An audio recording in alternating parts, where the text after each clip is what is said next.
సింధూర బీరువా దగ్గరికి వెళ్తూ ఉంటుంది. ఇంతలో అందులో నుండి ఒక డైరీ అయితే పడిపోతూ ఉంటుంది. అది చూడగానే అక్కడ ఉన్న సింధూర ఒక్కసారిగా షాక్ అయిపోయి, ఏంటిది ఎవరి డైరీ అయ్యుండొచ్చు అని చెప్పేసైతే అనుకుంటూ దాన్నయితే తీసి చూస్తూ చదువుతూ ఉంటుంది.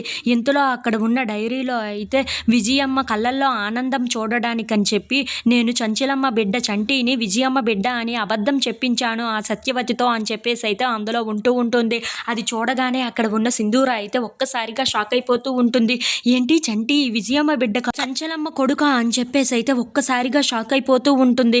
ఇంతలో అక్కడ ఉన్న సింధూర ఈ నిజాన్ని ఎలాగైనా సరే నిజం తెలుసుకోవాలి నేను అని చెప్పేసి అయితే అనుకుంటూ చాలా కోపంగా సత్యవతి దగ్గరికి వెళ్తూ ఉంటుంది. ఇంతలో అక్కడ ఉన్న సత్యవతిని చూసి, అత్తయ్య మిమ్మల్ని నేను ఒక విషయం అడగాలి అని చెప్పేసి అయితే అంటూ ఉంటుంది. ఆ మాటలు వినగానే అక్కడ ఉన్న సత్యవతి ఏంటమ్మా అది అని చెప్పేసి అయితే అడుగుతూ ఉంటుంది. అక్కడ ఉన్న సత్యవతి ఏంటమ్మా అడుగు అని చెప్పేసి అయితే అడుగుతూ ఉంటుంది. ఆ మాటలు వినగానే అక్కడ ఉన్న సింధూర మాత్రం చంటి ఎవరు అని చెప్పేసి అయితే అడుగుతూ ఉంటుంది. ఆ మాటలు వినగానే అక్కడ ఉన్న సత్యవతి అయితే ఒక్కసారిగా షాక్ అయిపోతూ ఉంటుంది. అవును చంటి ఎవరి బిడ్డ విజయమ్మ బిడ్డేనా అని చెప్పేసి అయితే అంటూ ఉంటుంది.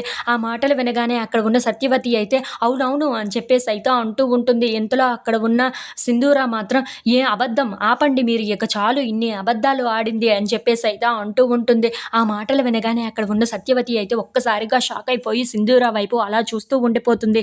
ఇంతలో అక్కడ ఉన్న సింధూర మాత్రం చంటి విజయమ్మ బిడ్డ కాదు చంచలమ్మ గారి బిడ్డ కదా అని చెప్పేసి అయితే అంటూ ఉంటుంది. ఆ మాటలు వినగానే అక్కడ ఉన్న సత్యవతి అయితే ఒక్కసారిగా షాక్ అయిపోయి సింధూర వైపు అలా చూస్తూ ఉండిపోతుంది. ఇంతలో అక్కడ ఉన్న సింధూర మాత్రం ఎందుకు మీరు ఇలా అబద్ధం చెప్పి ఇక్కడికి చంటిని నన్ను తీసుకొని వచ్చారు అని చెప్పేసి అయితే గట్టిగా నిలదీస్తూ ఉంటుంది. If you like this video please like share and subscribe.